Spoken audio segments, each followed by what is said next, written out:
एक दिन आप हल्ला हो रहा थी कि उसके भाई को गिरफ्तार कर लिया गया। उसके मोबाइल के लिए गया, मोबाइल कहीं था कि प्रेस सारे कुछ मीडिया वाले ने उसके भाई के बारे में कह दिया। सीबीआई बात करेंगी तो आप हमेशा 2 मिनट में दिग्भ्रमित करने की कोशिश की जाती है। जैसे आपने पर्ची के बारे में दिग्भ्रमित कर दिया और मैंने पर्ची के दो पहलू को बताया। एक पहलू सीबीआई को दिग्भ्रमित करने, दूसरा पहलू डराने। और मनीष रंजन का घर भी जहानाबाद है, वो भी किसी ताकतवर नेताओं के साथ रहे हैं। बदनाम मत करिए, उस बच्ची के परिवार को जिंदा रहने दीजिए और सीबीआई नहीं बनिए। नमस्कार, आप देख रहे हैं न्यूज फाउंडेशन। मैं हूं आपके साथ नरोत्तम सिंह। पूर्णिया से निर्दलीय सांसद पप्पू यादव फेसबुक लाइव आकर उन्होंने आज नीट छात्राकांड पर कई बड़े खुलासे किए हैं। किन किन लोगों की इसमें संलिप्तता है, पुलिस उन्हें क्यों नहीं उठा रही है। उन्होंने ये भी कहा है कि जिन लोगों को पुलिस अभी तक गिरफ्तार कर रखी है, आखिर इसमें कुछ नहीं है तो फिर उन्हें छोड़ क्यों नहीं देती है। आखिर इसमें कुछ मामला है, उसके बाद ही उन लोगों को गिरफ्तार कर रखी है। जो इस पूरे मामले में मुख्य अभियुक्त हैं, उन्हें पुलिस छोड़ रही है। आखिर क्या कारण है, कई लोगों का नाम ले रहे हैं। पप्पू यादव का क्या कुछ कहना है, छोड़ जाते हैं आपको इस वीडियो के साथ। बार बार कुछ मीडिया वाले ये कैसे कह रहे हैं, परिवार और वहां और यहाँ ब्लड सैंपल तो पूरे परिवार और उनके दोस्त बहन का ले लिया, तो उनको कहीं नहीं मिला। यदि मिल गया होता, आज भी तंग करते हो। एक दिन आप हल्ला हो रहा थी कि उसके भाई को गिरफ्तार कर लिया गया। उसके मोबाइल के लिए गया, मोबाइल कहीं था कि प्रेस सारे कुछ मीडिया वाले ने उसके भाई के बारे में कह दिया। जब उसकी मामी से किसी से मिलने जाएंगे, सीबीआई बात करेंगी तो आप हमेशा 2 मिनट में दिग्भ्रमित करने की कोशिश की जाती है। जैसे आपने पर्ची के बारे में दिग्भ्रमित कर दिया और मैंने पर्ची के दो पहलू को बताया। एक पहलू सीबीआई को दिग्भ्रमित करने, दूसरा पहलू डराने। और मनीष रंजन का घर भी जहानाबाद है, वो भी किसी ताकतवर नेताओं के साथ रहे हैं, तो उनका सभी गांव में कोई नहीं कोई है। तो डॉक्टर सतीश का मोबाइल, दरवान का मोबाइल, नीतू का मोबाइल, मनीष का मोबाइल, नीलू का मोबाइल, नीलू के बेटा का मोबाइल, मनीष के बेटा का मोबाइल, ये सबके मोबाइल का कॉल डिटेल आपने क्यों नहीं निकाला और सीसीटीवी फुटेज क्यों नहीं निकाला? सतीश से किस किस की बातचीत हुई 6 तारीख से लेकर के 8 तारीख के बीच, 12 तारीख के बीच किस किस से बातचीत हुई, इसको क्यों नहीं निकाल रहे? वहां की नर्स भी कह चुकी है, उसको भी डरा दिया गया। 2 बार नर्स ने 6 बार बोली, फिर झूठ क्यों बोल रही है? वो नर्स झूठ क्यों बोल रही है? तो आपको इन मुद्दों से नहीं लग रहा है कि हमारी बच्ची का बलात्कार हुआ है?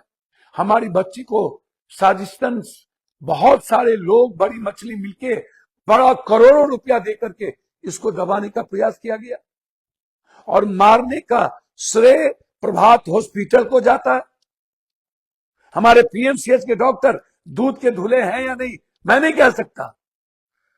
तो अभी तक एसपी साहब, आप 3 पीएमसीएच के डॉक्टर, 2 एम्स के डॉक्टर जिसको आधा अधूरा दिया गया था, और सतीश को और शाहजानंद भाई को बुला लेते जिसके यहां पहले गए थे, और सामने में बैठ के पूछ लेते, पहले ये बताओ बलात्कार हुआ कि नहीं।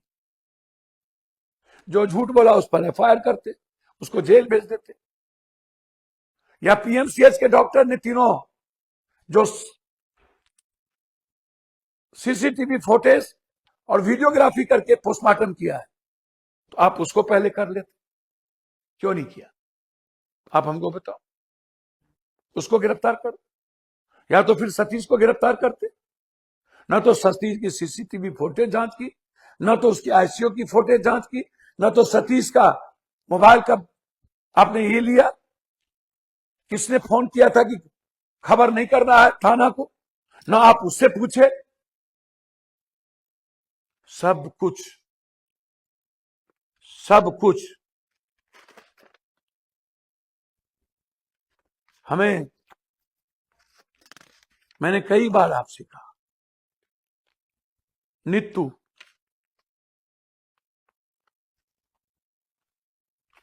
क्यों उस कमरे को साफ किया?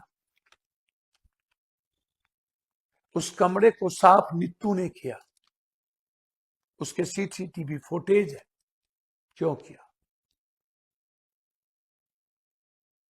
फिर कपड़े वीडियो पर है, तो फिर 7 कपड़े की बात क्यों, जब 5 कपड़े परिवार को दिया गया? और 10 तारीख को वो कपड़ा चित्रगुप्त थाना प्रभारी दे दिया उसके परिजन ने। तो रूम साफ नीतू ने क्यों किया? काहे किया? किसके कहने पर किया? और जब हमारी बेटी बेहोश थी तो पुलिस को खबर क्यों नहीं की गई? ना आप पुलिस को खबर किए और ना ही उसके परिवार को खबर किए। आपने एक लड़की के परिवार को कहा, उस लड़की के परिवार जो रिटायर फौज थे, उसने उसके मामा और उसके परिवार को कहा। बिना उसके परिवार को कहे, बिना पुलिस को कहे, आप मेरी बच्ची को कैसे ले गए? ले गए तो इन्फॉर्म डायरेक्ट क्यों नहीं किए, जबकि परिवार का नंबर होता है? तो सारी कड़ियां अब देखते जाओ कौन कौन लोग हैं। मनीष, नीलू, अंशु, या मनीष के चंदना, महाभारत का संजय, नाम नहीं लूंगा, मुझको और लोग मत समझ लेना, मैं पप्पू हूं, सबकी खबर है। जब वक्त आएगा रुपेश हत्या को भी उजागर करूंगा, गलत इनकाउंटर को भी उजागर करूंगा, खेमका को मरवाने में कौन कौन नेता है उसको भी उजागर करूंगा। 2 महीना रुक जाओ, थोड़ा न्यायालय का शरण लेने दो। मैं कंप्रोमाइज जिस दिन करूंगा उस दिन खुद को गोली मार लूंगा। मुझे जीने का कोई शौक नहीं, ना मुझे गंदी राजनीति करने का शौक है। इसीलिए ये एप्स्टीन फाइल मनीष,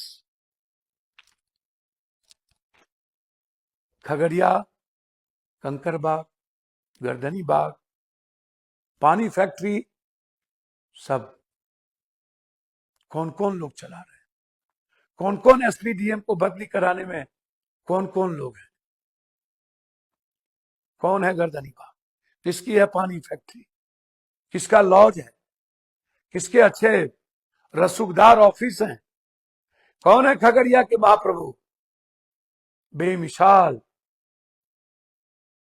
कौन लोग हैं?